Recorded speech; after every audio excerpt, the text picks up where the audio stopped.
সব স্বামী মনে করে যে তার স্ত্রীকে কেউ বুঝবে না, তার স্ত্রীকে বোঝা সম্ভব না।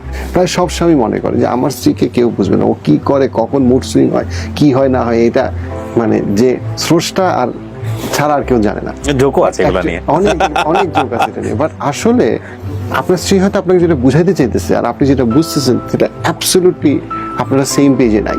এবং যদি আপনি সেম পেজে আসেন তখন সম্পর্কটা অনেক ইজিলি, অনেকটাই এফোর্টলেসলি অনেক ইমপ্রুভ করা যায়, প্রচুর সম্পর্ক ইমপ্রুভ করা যায়। যেমন একটা ছোট একটা এক্সাম্পল দিই, একদম মানে খুব কমন এক্সাম্পল।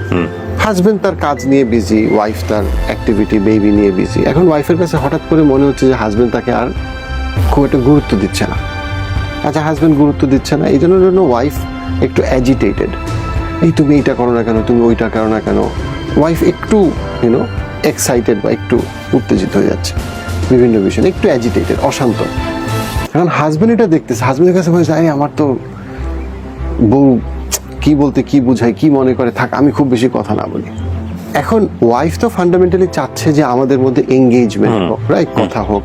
হাজবেন্ডের চিন্তাটা হচ্ছে যে কি বলতে কি বুঝে থাকে বাদ দেই। তখন সাথে সাথে ওয়াইফ মনে করতেছে যে এই ও তো মনে হয় আরেকটা বিয়ে করে চিন্তা করতেছে, অথবা ও তো মনে হয় একদম সংসার আর করতে যাচ্ছে না। তখন সে আরো অ্যাজিটেটেড হয়ে যাচ্ছে। সো ওয়াইফ আরো এক্সাইটেড হয়ে যাচ্ছে। অ্যান্ড ওয়াইফ যখন এক্সাইটেড হয়ে যাচ্ছে, হাজবেন্ড মনে করতেছে যে বাবারে বাবা, থাক বাসায় একটু পরে যাই, মিটিংটা একটু লম্বা হোক, বাসায় গেলেই তো দেখা যাবে যে অশান্তি, আমি আরো কথা না বলি। হাজবেন্ডের কথা কমতেছে, এই কারণে ওয়াইফের উত্তেজনা বাড়তেছে। আর ওয়াইফের উত্তেজনা বাড়তেছে, এই জন্য হাজবেন্ডের কথা আরো কমতেছে। এখন হাজবেন্ড মনে করতেছে বাবা আমার দোষটাকে, আমি তো কিছুই বলি না ওকে।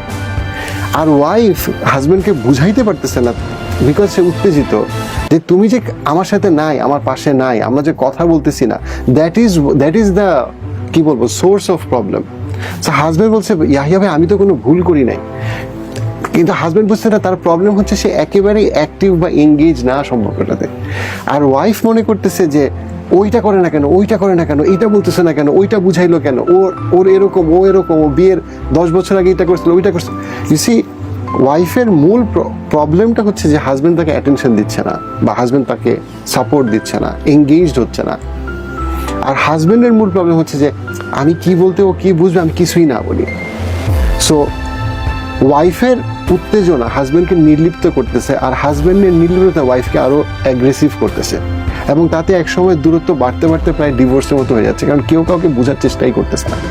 বাট এই যে আমি একটা জিনিসটা বললাম, এই জিনিসটা কিন্তু বহু হাজবেন্ড ওয়াইফ বোঝে না। বাট অ্যাকচুয়ালি তারা দুজনই ভালো মানুষ, তারা দুজনই দুটো ভালো ফ্যামিলি থেকে আসছে, দুজন শিক্ষিত মানুষ, তাদের বেবি আছে। এবং এখানে দেখা যাচ্ছে অনেক সময় বাচ্চাকে মাইন্ড করে অকারণে মারতেছে, এবং আস্তে আস্তে জিনিসটা কিন্তু অনেক জটিল দিকে চলে যাচ্ছে। এক সময় হয়তো হাজবেন্ড বা ওয়াইফ যে কোনো একজন মনে করছে আমি যেহেতু ওর কাছে পাচ্ছি না যেটা পাওয়ার কথা, আমি পরকীয়া করি, অথবা প্রচন্ড ডিপ্রেশনে চলে যাচ্ছে। বাট কোর যে ইস্যুটা কিন্তু সলভেবল ছিল। একসময় তাদের ভালো সময়ও গেছে। প্রেমে পড়ার জন্য অপেক্ষা করলে প্রেমে আর পড়া হবে না। জিনিসটা হচ্ছে যে আমাকে প্রেম টিকায় রাখতে হবে। I have to stand in love, not fall in love. আমরা সবাই বসে থাকি যে কবে আমি প্রেমে পড়বো। সংসার সুখে রাখার মন্ত্র একটাই, মন্ত্রটা হইল আপনি যদি দিতে আসেন সম্পর্ক টিকবে, আপনি যদি নিতে আসেন সম্পর্ক ভাঙবে। সো আমি যদি কন্ট্রিবিউট করতে আসি, আমি যদি রেসপন্সিবলি অ্যাপ্রোচ করি একটা মানুষকে, দেন সংসার সম্পর্ক ভালো থাকবে। আর আমি যদি মনে করি এটা কই ওইটা কই, গিফট কই, হ্যান্ড কই, ত্যান কই, ওইটা দিলে না কেন, আমার প্রথম অ্যাপ্রোচটাই যদি হয় যে আমারটা কই, তাহলে সংসারে শুরুতেই এটা একটা ফাটল ধরার সম্ভাবনা থাকবে। আমার যদি প্রথম অ্যাপ্রোচ হয় সেটা হচ্ছে গিয়ে যে আমি কি আসলে রেসপন্সিবল কিনা তার প্রতি, সেটা আবেগের রেসপন্সিবিলিটি হইতে পারে, ফাইন্যান্সিয়াল রেসপন্সিবিলিটি হইতে পারে, কেয়ারের সবকিছু মিলায় অ্যাটেনশনের রেসপন্সিবিলিটি। যদি আমি রেসপন্সিবল হই দেন বাকি খেলাটা ইজি, এটা অটোমেটিক্যালি ভালো দিকে যাবে। বাট যদি এটা প্রথমে হয় যে এটা কই ওইটা কই, আমার তো এটা পাওয়ার কথা, আমি অফিস থেকে ফেরার পরে এটা পাওয়ার কথা, আমার হাজবেন্ডের আমাকে এটা দেওয়ার কথা, দেন শুরু অ্যাপ্রোচটাই যদি এটা হয়, দেন দ্যাটস আ বিগ প্রবলেম।